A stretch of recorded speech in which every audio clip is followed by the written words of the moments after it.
Bonjour. Comme vous le savez tous, le but de notre émission, c'est de réfléchir sur certains faits.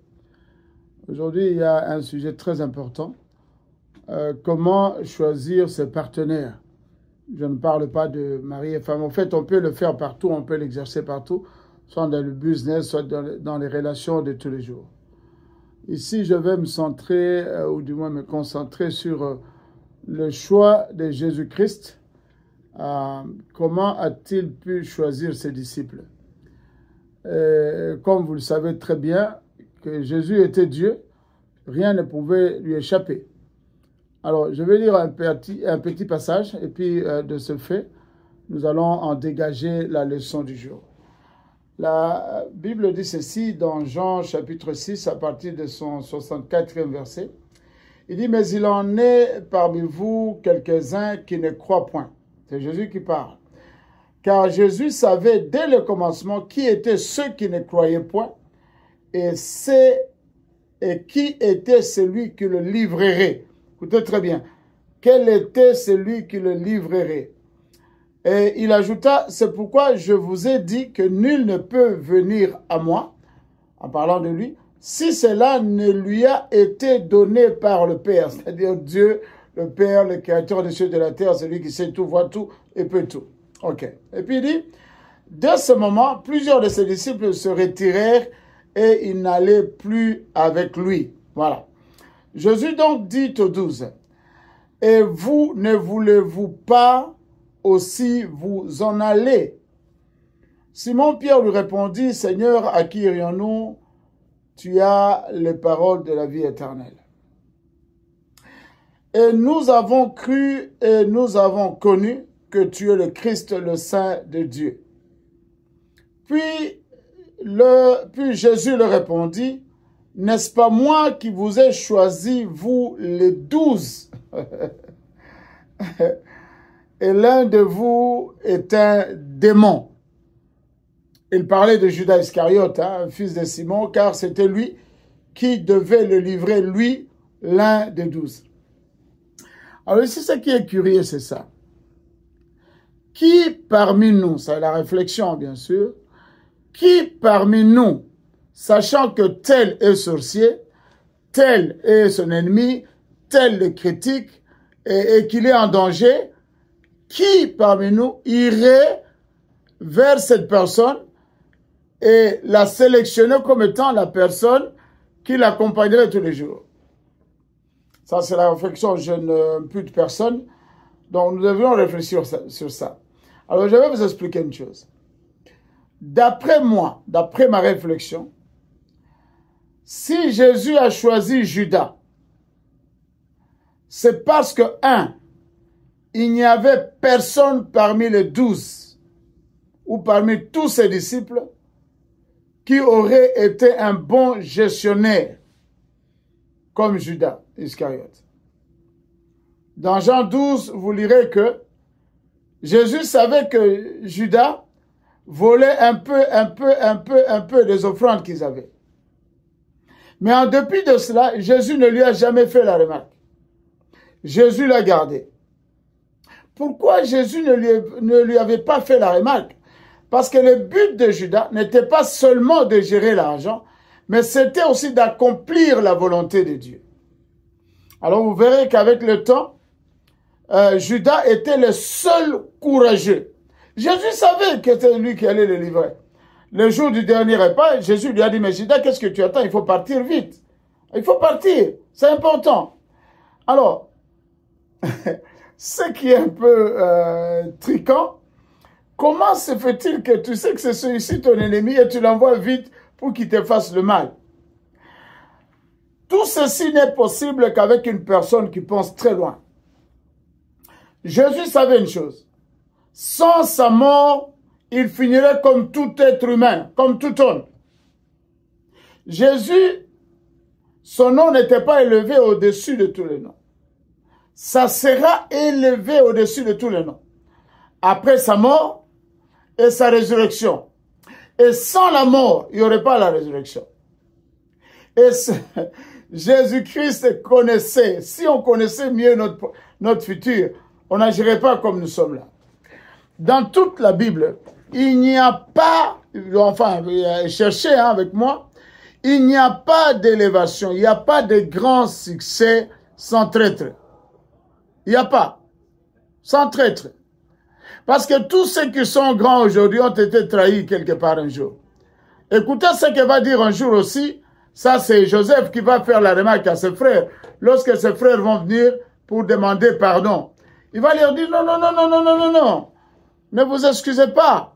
C'est Dieu qui m'a envoyé ici pour qu'aujourd'hui je puisse vous aider, vous, et tous les autres qui viendront après vous. Vous comprenez un peu? Bien-aimés, tous ceux qui ont été trahis. D'ailleurs, il faut voir hein, dans l'histoire, quel est l'homme célèbre qui n'a jamais été insulté ou critiqué? Il n'y a pas. Il n'y a pas. OK. Ici, aux États-Unis, j'ai un bref témoignage. Ici, au fait, les Blancs et les Noirs ne s'entendent pas vraiment. Hein, ne s'entendent pas. Donc, ce sont de vrais ennemis. Mais la loi fait qu'ils puissent marcher ensemble. La loi est très forte dans ce pays. Mais un jour, un Blanc dit à un Noir, tu sais, moi, je n'aime pas les Noirs. Mais si je travaille avec toi, c'est parce que j'aime ta façon de travailler. C'est-à-dire que sans toi, sans tes capacités, ma compagnie n'irait pas loin. Vous voyez? Donc, ce sont des choses qui tuent l'Afrique aujourd'hui, ou qui tuent beaucoup de personnes aujourd'hui. Partout, on se cherche des amis, parce qu'ils sont amis. Même nos pays sont détruits aujourd'hui. Le gouvernement, quand quelqu'un est président, il prend ses amis, avec connaissance ou sans connaissance, on lui donne un poste. Bon, si tu veux détruire le pays, détruis. Mais moi, je vais me sentir à l'aise parce que tu es mon ami. C'est pourquoi les noms de nos présidents ne restent pas. Après leur mort, il n'y a plus rien. Leurs enfants aussi se réduisent à néant. Nos ennemis peuvent mieux faire que n'importe qui. La Bible dira aussi, je pense, c'est dans Proverbe chapitre 16, verset 7, qui dit ceci, « Si les voies d'un homme plaisent à l'Éternel, alors ce même Dieu disposera en sa faveur même ses ennemis. » Waouh! Donc la meilleure façon de se protéger de ses ennemis, c'est de mieux se comporter avec Dieu. Et de ce fait, tous tes ennemis ne seront plus ennemis. Ils vont travailler pour toi. Ils vont travailler pour ton succès. Je vais aussi parler des enfants d'Israël. Prenons l'exemple de Mardochée ou d'Esther. C'est parce qu'ils ont eu un ennemi qui cherchait leur tête, c'est pourquoi ils ont été élevés. Tout ça, c'est comme ça. Vous comprenez? Donc, Judas était très important. Si vous avez une entreprise, si vous avez des choses à faire ou des démarches à faire, n'allez pas que chez vos amis. Ne soupçonnez personne comme ennemi. Sans nos ennemis, il n'y a pas de progrès. Sans nos ennemis, il n'y a pas de progrès. Prenons l'exemple de Joseph. Joseph était en Égypte. Il était le seul croyant de son Dieu qu'on appelle Yahweh. Alors, il y avait combien de croyants en Égypte? Aucun. Il était seul. Mais étant seul croyant, parmi tous les satanistes qui remplissaient la nation égyptienne, une seule personne a été élevée, c'était Joseph. Donc un chrétien, c'est pas lui qui va fuir les ennemis, c'est pas lui qui va fuir les sorciers, c'est pas lui qui va fuir ceux qui veulent lui faire du mal. Vous comprenez? Ce sont ceux qui veulent lui faire du mal qui vont fuir. Et Dieu va les prédisposer pour travailler pour son compte. Donc la sélection de qui, avec qui marcher, je pense que ce n'est pas une affaire des hommes. Si tu es croyant, prie. On dit que les apparences sont réservées aux hommes. Mais le cœur, à Dieu, ce qui est caché, à Dieu. Voilà.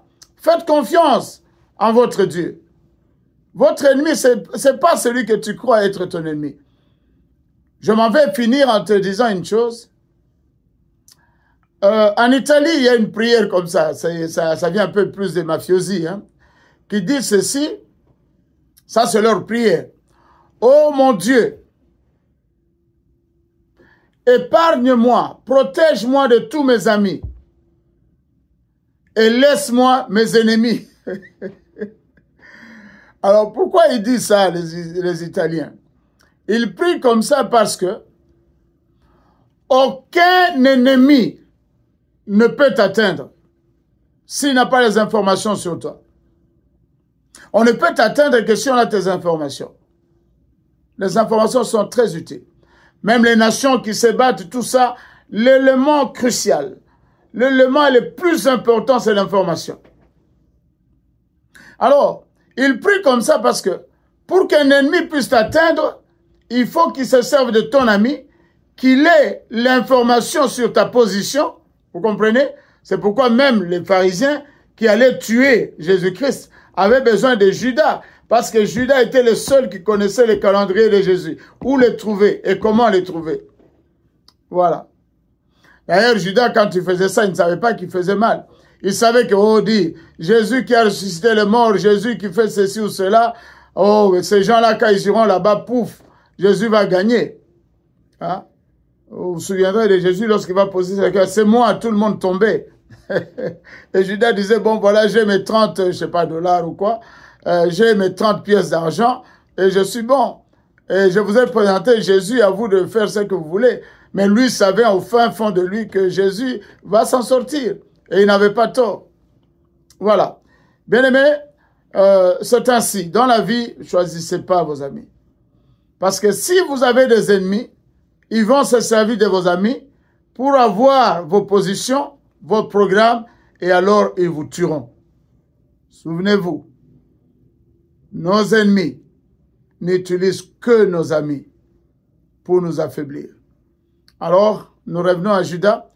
Le jour du dernier repas, Jésus va dire à ses disciples qui voulaient savoir qui va les trahir. Il dit non, seule la personne qui est autorisée à manger avec moi dans le même plat, c'est cette personne-là qui me trahira.